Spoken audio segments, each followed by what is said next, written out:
Hey guys, Troy Dooley, MLM News, and I hope you guys are having a great week. You know, crazy and wild stuff's been taking place, but we're sponsored this week by Evolve. It was about a year ago when we did our first review of Evolve. Man, a great team from Accelerate. When Accelerate had to make the move out of the direct selling MLM niche, Garrett and Sylvia McGrath came over, and we started looking at this company. You know, a lot of controversy truly surrounding this. We looked at it, and they said the water's too expensive. Man, I was at a hotel in Austin the other day. Water was $7.50 a bottle, and it was just traditional water. But Evolve's just come out with this new Evolve Gel. It's got the same active ingredient in it. I'm excited about it. Their new distributor kit, all leather, nice thing. They've really put some time and energy into what they're doing here, and I'm excited. A little bit of controversy, never hurt anybody. You got Trey White, the multi-serial entrepreneur over there. I just got it. Man, a great magazine is Motivate Magazine. They just did a deal on Trey. I liked it. But I've gotten to know Trey and Brent Hicks over there, the CEO of that company, and we're going to do an updated review on them, on a lot of other companies. One company I'm doing, I love, Michael Winiger, has really helped me out to learn about organics, and this is their new facelift. Might use it myself, see what goes on here. We're going to have some fun with that. But I want to look at what's going on. Before I go any further, I need to let you guys know in about 45 minutes over at Aces Radio Live, we're going to have Ty Tribble. Man, he was the pioneer of blogging in the MLM niche. You've got MLMblog.net. That is Ty's site. Ty's been a company owner, consultant, advisor. Just was with Eero Research when they just pulled the rug out from underneath him and his partner, Bo Short.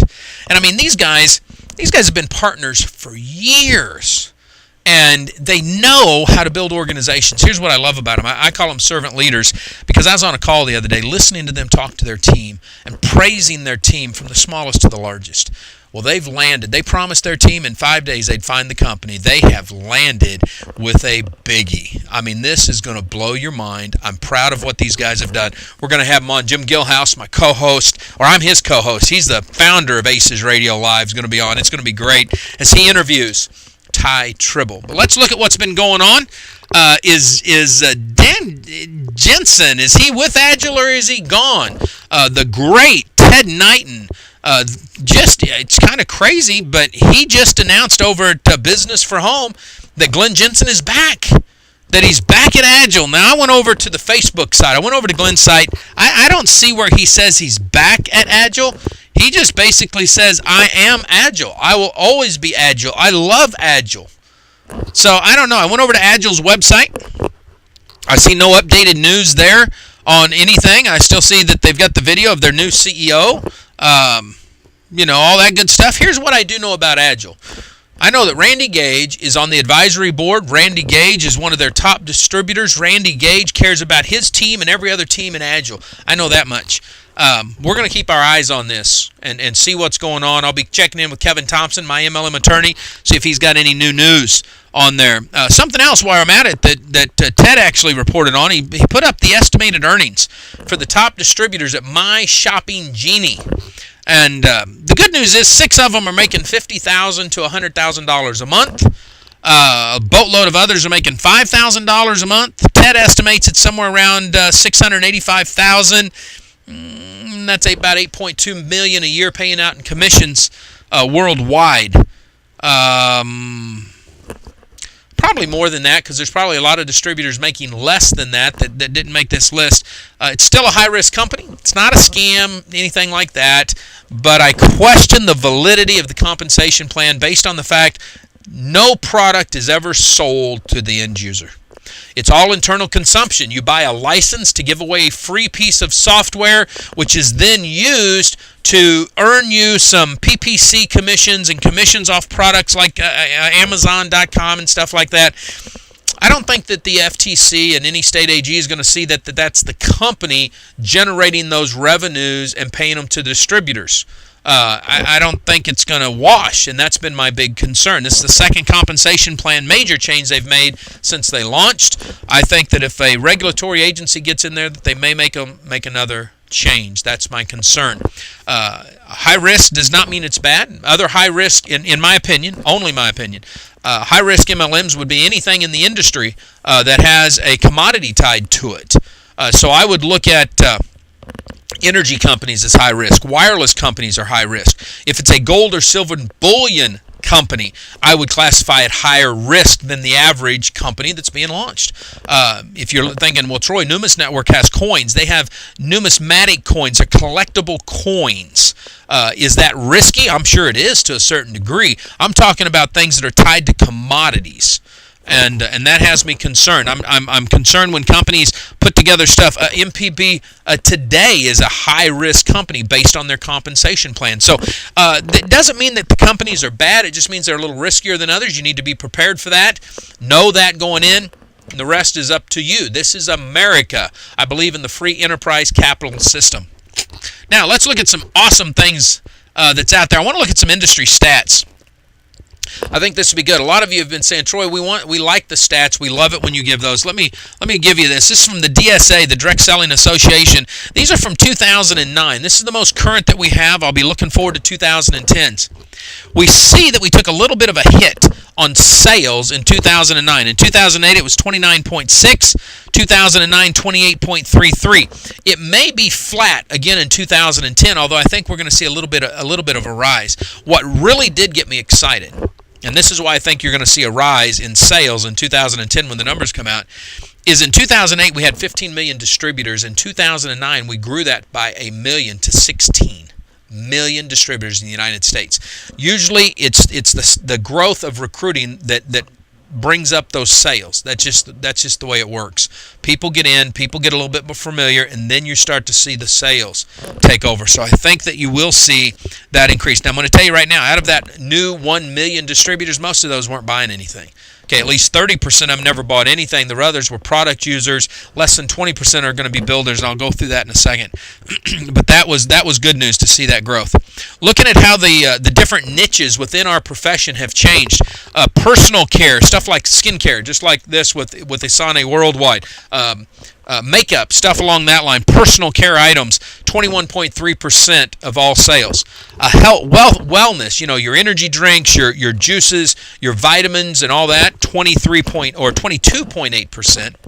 Now this was the big one that I found interesting. Home and family care, house durable goods. These are your cookware, your cleaningware, your cutlery products, Shackley, Fuller Brush.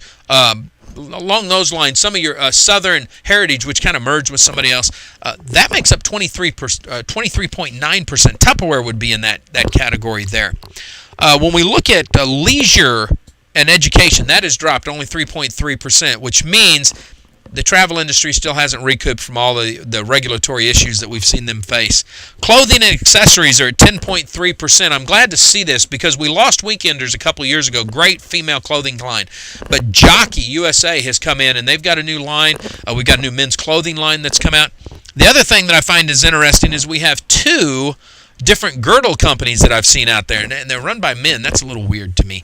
But the service niche, this includes prepaid legals, Primerica, Keller Williams, probably your industry company, your energy companies, your telecommunication companies, software companies. Those have been in there 18.4%. So we've seen a little bit of a rise in that area. Now here's something that I want to share. I just wrote an article for the Network Marketing Business Journal on this, but you hear a lot about old school versus new school.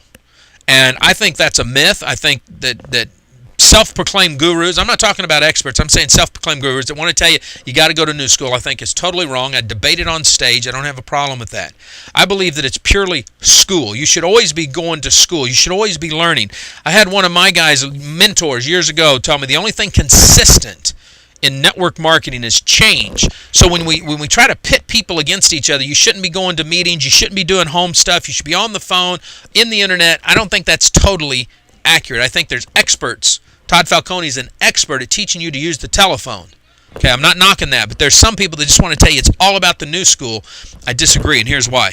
78.1% of all sales in 2009 were done in person to person. 73% of that was done in the home. 2.3% of that was done at a Starbucks or a hotel meeting.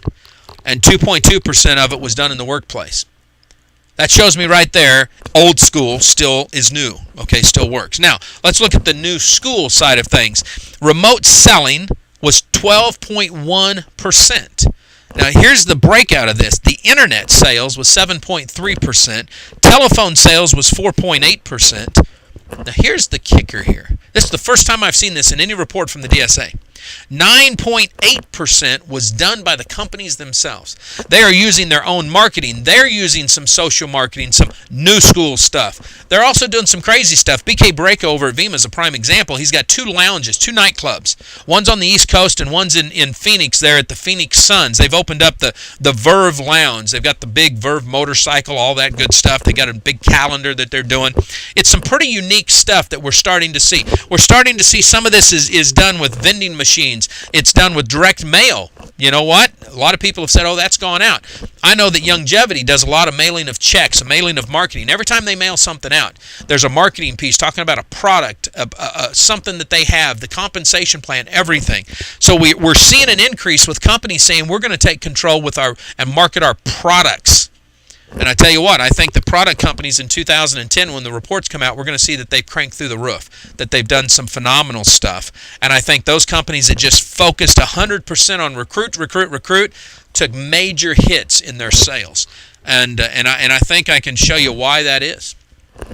If you look at what type of direct sellers there are, listen to this. Product retailers, the people that are joining the company and marketing products. I just had one at my front door, phenomenal guy. 23.2% are product retailers. All they want to do is retail the products. I'm going to go back to Longevity. One of the brands that they have is Drink Act, and they allow them to buy them and put them in grocery stores. Vima, let me use them again. They've got vending machines that you can put in at places. So we're seeing the product that people just want to retail. The product is there. Here's the other thing. 25.9% are joining the companies for personal use only. I believe this product right here from Asante Worldwide would be a personal use product. You put this on, a lot of females that want to get rid of those little crow's feet, those little laugh lines and stuff, they would use this whether they made any money or not. Okay, so we've got 23.2 that retail product, 25.9% that are product users. They're not building the business, guys. 50% of the people are not building the business. Listen to this, 30.9% are non-purchasers. They get into the business, they're excited about it, but they never buy any product. Maybe they build a little bit, maybe they try to sell some product, but they're not doing anything. I think for the most part, they probably didn't do diddly squat. That only leaves 20% that are business builders. But yet we see all this stuff about go out there and make $1 million, make $10,000 a month. Go out there and just do that. Big lifestyle, big home, jets, and all that stuff. Listen, I think that probably worked in the 70s and 80s. But from looking at these numbers right here, I think that companies that just focus on lifestyle, these companies that are launching about make $1 billion, $1 trillion, get rich quick and all that crap, that's antiquated thinking. And that isn't what it's going to be. And that's what's changing in this industry. Product companies that focus on products, Evolve, Vima, Life Force International, Longevity, the list can go on and on. Those are your energy companies. Actually, if you look at all your energy companies, you see sometimes millions of customers versus tens or hundreds of thousands of distributors. Big difference there. That's what's going to turn this industry around. That's the wave of the future. That's the trend, and that's what we're seeing. My 2 cents worth, am I always right? Absolutely not. Never have been, never will be. But it's powerful. Now listen to this. One last little thing. I'm going to let y'all go.